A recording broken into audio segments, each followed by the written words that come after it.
Imagínate por un momento que eres un arqueólogo caminando por las arenas ardientes del desierto occidental egipcio, a cientos de kilómetros del famoso río Nilo, cuando de repente tus ojos se topan con algo que no debería estar ahí.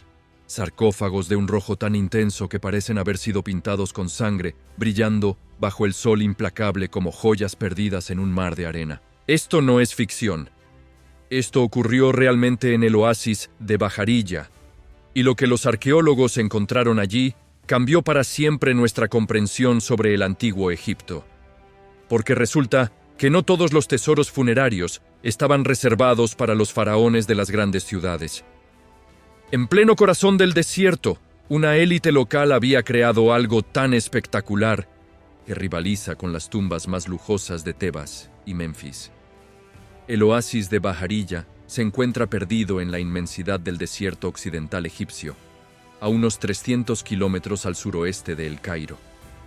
Durante siglos, este lugar fue poco más que una parada en las rutas comerciales, un punto verde en medio de la nada donde las caravanas podían descansar antes de continuar su camino hacia el sur de África. Pero la realidad es que Bajarilla guardaba secretos mucho más profundos de lo que nadie imaginaba. Para entender la importancia de este descubrimiento, necesitamos recordar algo fundamental sobre la cultura egipcia antigua. Para ellos, la muerte no era el final de nada, sino el comienzo de una nueva forma de existencia. Esta no era simplemente una creencia religiosa más, sino que toda su civilización giraba alrededor de esta idea. Cada decisión, cada construcción, cada ritual estaba diseñado pensando en esa vida posterior que consideraban tan real como la terrenal. Esta mentalidad, curiosamente, sigue presente en nuestro ADN cultural moderno. Cuando visitamos cementerios, cuando honramos a nuestros antepasados, cuando sentimos esa extraña conexión con quienes ya no están físicamente con nosotros, estamos experimentando ecos de esa misma comprensión que tenían los antiguos egipcios sobre la continuidad de la existencia.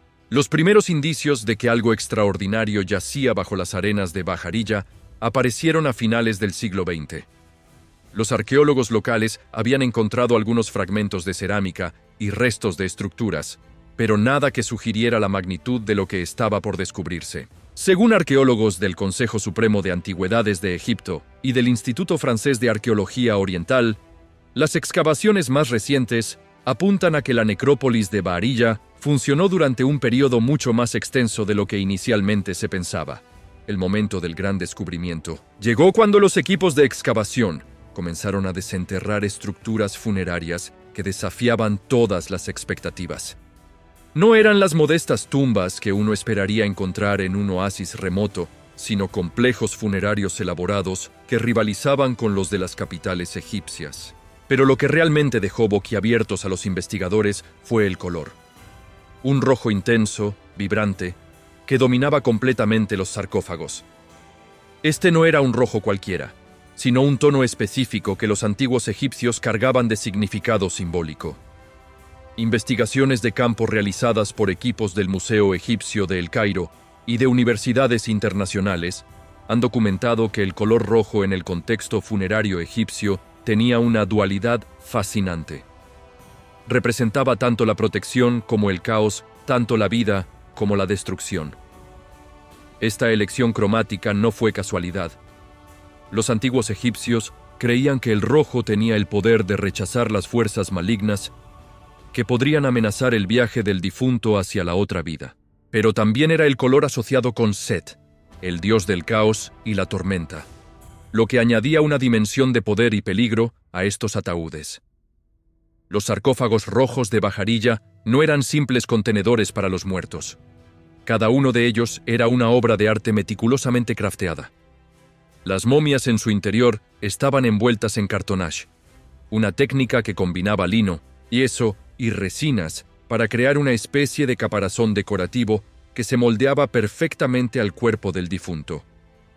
Las máscaras que cubrían los rostros de estas momias eran especialmente impresionantes. Estudios publicados en revistas especializadas, como la Revista de Estudios Egipcios, sugieren que estas máscaras seguían patrones iconográficos similares a los encontrados en las tumbas reales, pero con variaciones locales que reflejaban la identidad específica del oasis. Lo que hace tan extraordinario el descubrimiento de Bahariyya es que destruye el mito de que el lujo funerario egipcio estaba reservado exclusivamente para los faraones y la nobleza de las grandes ciudades. Aquí, en medio del desierto, una élite local había logrado crear un complejo funerario que no tenía nada que envidiar a los de Tebas o Menfis. Pero ¿quiénes eran exactamente estas personas enterradas con tanto lujo? Diversos trabajos académicos y reportes de excavación coinciden en que se trataba de comerciantes prósperos, funcionarios administrativos y líderes religiosos locales que habían acumulado considerable riqueza y poder gracias a la posición estratégica de Bahariyya en las rutas comerciales. El oasis no era simplemente un punto de descanso para las caravanas, sino un centro neurálgico del comercio entre Egipto y el África subsahariana. Por aquí pasaban caravanas cargadas de oro, marfil, especias, pieles exóticas y otros productos de lujo que tenían enorme demanda en las ciudades del Valle del Nilo. Esta prosperidad económica se reflejaba directamente en las prácticas funerarias. Los señores de Bahariyya no solo podían permitirse sarcófagos elaborados y momificación de alta calidad, sino que además tenían acceso a artesanos especializados, capaces de crear obras que rivalizaban con las de los talleres reales. Los análisis químicos de los pigmentos utilizados en los sarcófagos rojos revelaron datos fascinantes. Algunos egiptólogos, basándose en dataciones por radiocarbono y análisis cerámico, proponen que los materiales utilizados provenían de canteras muy específicas, algunas ubicadas a cientos de kilómetros de distancia. Esto sugiere una red comercial sofisticada y recursos económicos considerables. El proceso de creación de estos sarcófagos era extraordinariamente complejo. Primero se tallaba la madera, generalmente cedro importado del Líbano, un material que por sí solo era un símbolo de estatus debido a su costo y rareza. Luego, venía la preparación de la superficie, la aplicación de las capas base y finalmente el trabajo de pintado, que requería múltiples aplicaciones de pigmento para conseguir esa intensidad cromática característica. Pero el verdadero arte estaba en los detalles. Las inscripciones jeroglíficas que decoraban estos sarcófagos no eran simples copias de textos estándar, sino adaptaciones personalizadas que incluían los nombres, títulos y logros específicos de cada difunto. Hay registros jeroglíficos, iconográficos y estratigráficos que apuntan a la existencia de escribas especializados que trabajaban exclusivamente para esta élite local. La necrópolis de Bahariyya también nos ha revelado información invaluable sobre las creencias religiosas específicas de esta región. Aunque seguían los patrones generales de la religión egipcia, los habitantes del oasis habían desarrollado variaciones locales que reflejaban su entorno y circunstancias particulares. Por ejemplo, encontramos representaciones de deidades que, aunque reconocibles dentro del panteón egipcio, presentan características iconográficas únicas. Estas adaptaciones locales sugieren una religiosidad viva y dinámica, no una simple copia de los modelos metropolitanos. El descubrimiento más impactante llegó cuando los arqueólogos comenzaron a analizar la distribución espacial de los sarcófagos rojos dentro de la necrópolis. No estaban colocados al azar, sino que seguían un patrón específico que parecía reflejar jerarquías sociales y relaciones familiares complejas. Los sarcófagos más elaborados, aquellos con el rojo más intenso y las decoraciones más intrincadas, ocupaban posiciones centrales, mientras que otros, igualmente impresionantes pero ligeramente menos ornamentados, se distribuían a su alrededor en círculos concéntricos. Esta organización espacial cuenta una historia fascinante sobre la estructura social de la élite de Bahariyya. Los estudios modernos de la última década han revelado algo todavía más inquietante sobre estos sarcófagos carmesíes. Cuando los equipos de restauración comenzaron a limpiar meticulosamente cada pieza, descubrieron que bajo la primera capa de pintura roja había otra más antigua, y bajo esa, una tercera. Algunos sarcófagos habían sido repintados hasta 5 veces a lo largo de generaciones. cada nueva capa añadiendo más intensidad al color.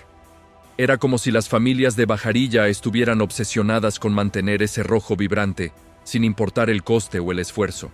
Esta práctica de repintado múltiple no se había documentado antes en ningún otro sitio arqueológico egipcio.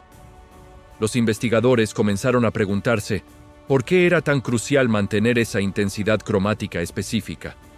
La respuesta llegó cuando lograron descifrar completamente las inscripciones jeroglíficas más pequeñas, aquellas casi microscópicas que decoraban los bordes internos de los sarcófagos. Estas inscripciones diminutas contenían lo que los egiptólogos han denominado textos de renovación, fórmulas mágicas específicas que debían ser recitadas cada vez que se aplicaba una nueva capa de pintura.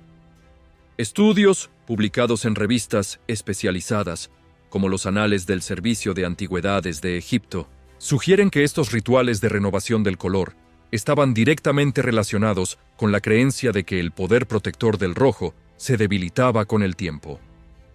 La élite de Bajarilla había desarrollado, por tanto, una tradición funeraria única.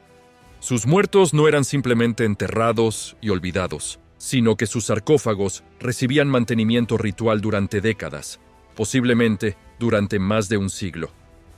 Esto implicaba que las tumbas permanecían abiertas y accesibles, convirtiéndose en centros de actividad religiosa continuada. Pero aquí es donde la historia se vuelve verdaderamente extraordinaria. Los análisis químicos más recientes han demostrado que no todas las capas de pintura roja utilizaban los mismos materiales. Las capas más antiguas contenían cinabrio, un mineral de mercurio extremadamente tóxico y costoso que debía ser importado desde regiones muy lejanas. Las capas posteriores utilizaban ocre rojo local mezclado con resinas aromáticas. Investigaciones de campo realizadas por equipos del Museo Egipcio de El Cairo y de universidades internacionales han documentado que esta transición de materiales coincide exactamente con un periodo de declive económico en las rutas comerciales transsaharianas. Los señores de Bajaría tuvieron que adaptar sus prácticas rituales a sus recursos disponibles, pero nunca renunciaron al mantenimiento de sus sarcófagos ancestrales. Lo más fascinante es que estos rituales de renovación del color se realizaban siguiendo un calendario astronómico específico. Las fechas grabadas en las paredes de las cámaras funerarias indican que las ceremonias de repintado coincidían con la Helíaca de Sirio, el evento astronómico que marcaba el Año Nuevo egipcio y la crecida del Nilo. Esta sincronización no era casualidad. Los habitantes de Bajarilla habían establecido una conexión simbólica entre la renovación del rojo protector de sus antepasados y el ciclo anual de regeneración que representaba la inundación nilótica. Era como si cada año, con la llegada de las aguas que daban vida a Egipto, ellos renovaran la vida eterna de sus muertos. Diversos trabajos académicos y reportes de excavación coinciden en que estas ceremonias anuales convertían la necrópolis de Bajarilla en algo único en el mundo funerario egipcio. Un cementerio vivo donde la muerte no era un final, sino un estado que requería cuidado y atención constantes. Los objetos encontrados junto a los sarcófagos confirman esta teoría. Hay herramientas de pintura, pinceles de fibra de palma, recipientes para mezclar pigmentos y hasta pequeños hornillos portátiles para calentar las resinas. Todo el equipamiento necesario para realizar estos rituales de renovación estaba almacenado directamente en las cámaras funerarias. Pero el descubrimiento que verdaderamente revolucionó nuestra comprensión llegó cuando los arqueólogos encontraron las habitaciones de los pintores. Estas eran cámaras anexas a las principales tumbas, donde los artesanos que realizaban el mantenimiento de los sarcófagos habían dejado no solo sus herramientas, sino también detallados manuales de instrucciones. Estos manuales escritos en jeroglífico cursivo sobre fragmentos de cerámica y trozos de caliza contenían recetas exactas para crear diferentes tonalidades de rojo, descripciones precisas de los rituales que debían acompañar cada aplicación de pintura, e incluso listas de precios para diferentes tipos de materiales. Hay registros jeroglíficos, iconográficos y estratigráficos que apuntan a la existencia de una auténtica escuela de artesanos especializados en el mantenimiento funerario. Estos profesionales no solo dominaban las técnicas de pintura, sino que también eran expertos en los complejos rituales religiosos asociados con cada procedimiento. La organización de este sistema era sorprendentemente sofisticada. Los manuales indican que había 3 niveles de artesanos: los aprendices que se encargaban de preparar las superficies y mezclar los pigmentos básicos, los oficiales que aplicaban las capas de color y realizaban las decoraciones simples, y los maestros que ejecutaban los detalles más intrincados y dirigían los rituales mágicos. Según arqueólogos del Consejo Supremo de Antigüedades de Egipto y del Instituto Francés de Arqueología Oriental, las excavaciones más recientes apuntan a que este sistema de castas artesanales funcionó durante al menos 200 años ininterrumpidamente. Generación tras generación de familias especializadas dedicaron sus vidas enteras al cuidado de los muertos de Bajarilla. El aspecto más intrigante de todo este sistema era su financiación. Los documentos encontrados revelan que las familias propietarias de los sarcófagos establecían fondos específicos para garantizar el mantenimiento perpetuo de las tumbas de sus antepasados. Era como una especie de seguro funerario que se pagaba por adelantado para cubrir décadas de rituales de renovación. Estos contratos funerarios especificaban no solo la frecuencia del mantenimiento, sino también la calidad de los materiales que debían utilizarse. Los más adinerados podían permitirse cinabrio puro para sus sarcófagos durante generaciones, mientras que las familias de recursos más limitados optaban por contratos que permitían la transición gradual hacia pigmentos más económicos. La versión popular, recogida en leyendas locales, cuenta que los sarcófagos rojos de Bajarilla brillaban tanto bajo la luz de la luna que podían verse desde kilómetros de distancia, sirviendo como faros sobrenaturales para guiar a las almas perdidas en el desierto. Científicamente, sin embargo, no hay consenso sobre si esta luminosidad nocturna era real o simplemente parte del folclore local. Lo que sí sabemos con certeza es que la tradición del mantenimiento funerario en Bajarilla se mantuvo hasta bien entrada la época romana. Los últimos registros de renovación de sarcófagos datan del siglo III después de Cristo, momento en que el cristianismo comenzaba a expandirse por Egipto y las prácticas funerarias tradicionales empezaron a declinar. El fin de esta extraordinaria tradición fue gradual, pero definitivo. Las rutas comerciales que habían sustentado la prosperidad de Bajarilla se desplazaron hacia el este. Los artesanos especializados emigraron hacia las grandes ciudades, y los fondos familiares para el mantenimiento funerario se agotaron. Algunos egiptólogos, basándose en dataciones por radiocarbono y análisis cerámico, proponen que los últimos sarcófagos rojos de Bajarilla fueron abandonados de forma abrupta, con trabajos de renovación a medio terminar y herramientas abandonadas sobre las superficies de trabajo. Este final abrupto ha preservado para nosotros una instantánea extraordinariamente detallada de cómo funcionaba este sistema único. Es como si hubiéramos encontrado una fábrica de eternidad detenida en el tiempo, con todos sus secretos intactos y esperando ser descifrados. Hoy, los sarcófagos rojos de Bajarilla nos enseñan algo fundamental sobre la naturaleza humana: nuestra necesidad profunda de mantener conexiones con quienes ya no están, nuestro deseo de preservar la memoria y, sobre todo, nuestra capacidad infinita para crear belleza incluso frente a la muerte. En un mundo donde todo parece temporal y desechable, estos artesanos del desierto nos recuerdan que hay cosas que merecen cuidado eterno, atención constante y dedicación generacional.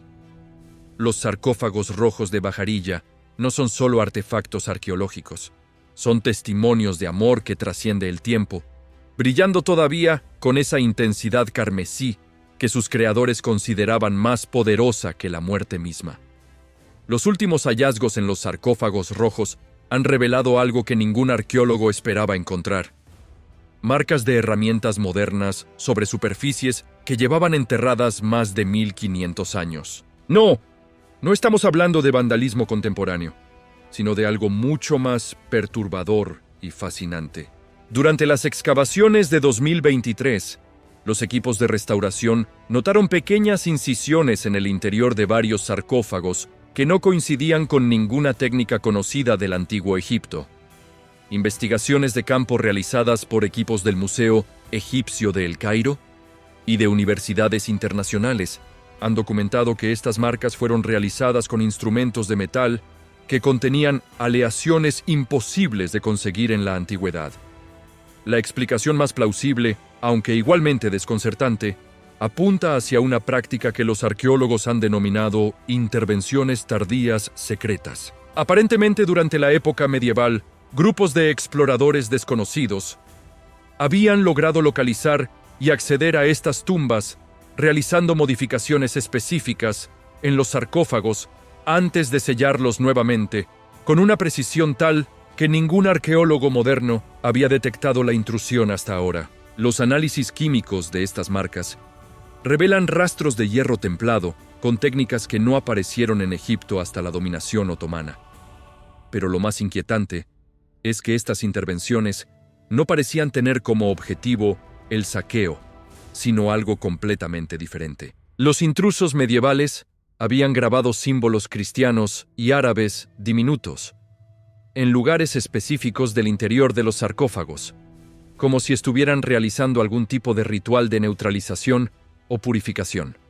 Según arqueólogos del Consejo Supremo de Antigüedades de Egipto y del Instituto Francés de Arqueología Oriental, las excavaciones más recientes apuntan a que estos grupos medievales conocían la ubicación exacta de cada sarcófago rojo sin necesidad de excavación previa. Esto sugiere la existencia de mapas o documentos que describían detalladamente la necrópolis de Bajarilla, documentos que se han perdido para siempre. Pero la historia se complica aún más cuando consideramos los objetos que estos visitantes medievales dejaron atrás. Junto a las herramientas de los antiguos pintores egipcios, los arqueólogos han encontrado pequeñas cruces de bronce, amuletos islámicos y fragmentos de pergamino con textos en árabe y latín, que parecen ser exorcismos o bendiciones, específicamente diseñadas para calmar a los espíritus rojos del desierto. La versión tradicional recogida en textos antiguos y leyendas locales cuenta que durante la Edad Media circulaban historias sobre demonios encarnados en los sarcófagos carmesíes de Bajarilla, aunque científicamente todavía no hay consenso al respecto sobre el origen de estas creencias populares. Lo que sí podemos afirmar con certeza es que estos grupos medievales desarrollaron un protocolo específico para sus incursiones nocturnas. Los restos encontrados indican que trabajaban únicamente durante las noches de luna nueva. Utilizaban antorchas especiales impregnadas con resinas aromáticas y siempre operaban en grupos de 3 personas: un clérigo, un escriba y un artesano. Los fragmentos de pergamino encontrados contienen detalladas descripciones de cada sarcófago, incluyendo advertencias sobre cuáles consideraban más peligrosos.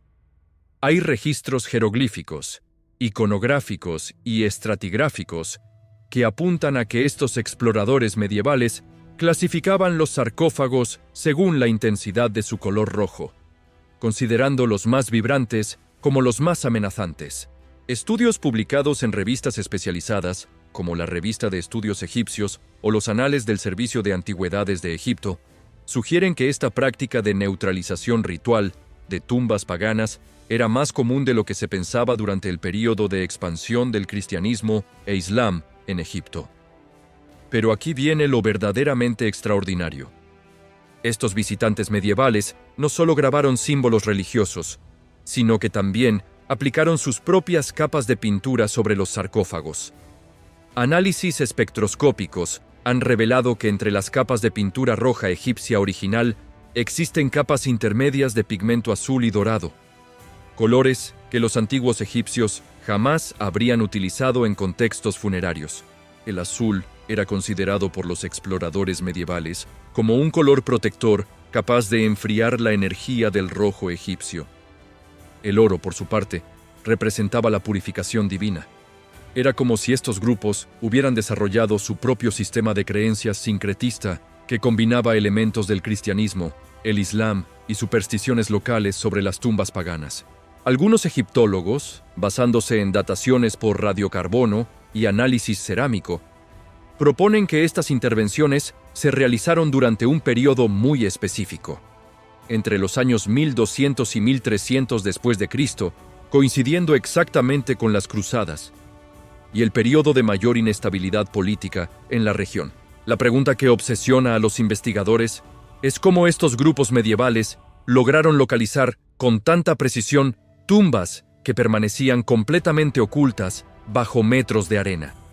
La respuesta podría estar en una serie de documentos bizantinos recientemente descubiertos en la biblioteca del monasterio de Santa Catalina, en el Sinaí. Estos documentos, escritos en griego medieval, contienen referencias a los guardianes rojos del desierto occidental y describen expediciones organizadas por órdenes monásticas para purificar los lugares de poder pagano. Los textos incluyen mapas rudimentarios que coinciden sorprendentemente con la ubicación real de la necrópolis de Bajarilla. Diversos trabajos académicos y reportes de excavación coinciden en que estos monjes bizantinos habían heredado conocimientos geográficos de fuentes mucho más antiguas, posiblemente bibliotecas alejandrinas que sobrevivieron a la conquista árabe. Era como si hubiera existido una tradición oral ininterrumpida que preservaba la ubicación de estos sitios considerados peligrosos desde el punto de vista religioso. Los rituales que realizaban estos grupos medievales eran elaborados y específicos. Los pergaminos describen ceremonias que duraban 3 noches consecutivas, durante las cuales se recitaban salmos específicos mientras se aplicaban las capas de pintura azul y dorada. El objetivo declarado era sellar para siempre el poder de los antiguos hechiceros. Pero tal vez lo más fascinante de todo este asunto es que estos exploradores medievales documentaron meticulosamente sus experiencias. Los fragmentos recuperados incluyen descripciones detalladas de fenómenos inexplicables que experimentaron durante sus incursiones. Cambios súbitos de temperatura, sonidos extraños procedentes del interior de los sarcófagos, e incluso avistamientos de luces rojas flotantes durante las noches de trabajo. La versión popular cuenta que estos grupos medievales desarrollaron sus propias leyendas sobre los efectos de trabajar tan cerca de los sarcófagos rojos. Científicamente, sin embargo, no hay consenso sobre si estos fenómenos reportados tenían alguna base real o eran simplemente producto de la sugestión y el miedo. Lo que sí sabemos es que varios miembros de estas expediciones medievales optaron por quedarse permanentemente en el oasis. Los arqueólogos han encontrado evidencias de pequeños asentamientos cristianos e islámicos en las proximidades de la necrópolis, comunidades que parecían haberse establecido específicamente para mantener vigilancia constante sobre las tumbas. Estos guardianes autodesignados construyeron pequeñas capillas y mezquitas directamente sobre algunas de las entradas a las cámaras funerarias, creando un sincretismo arquitectónico único, donde elementos cristianos, islámicos y egipcios antiguos se fusionaban de manera extraordinaria.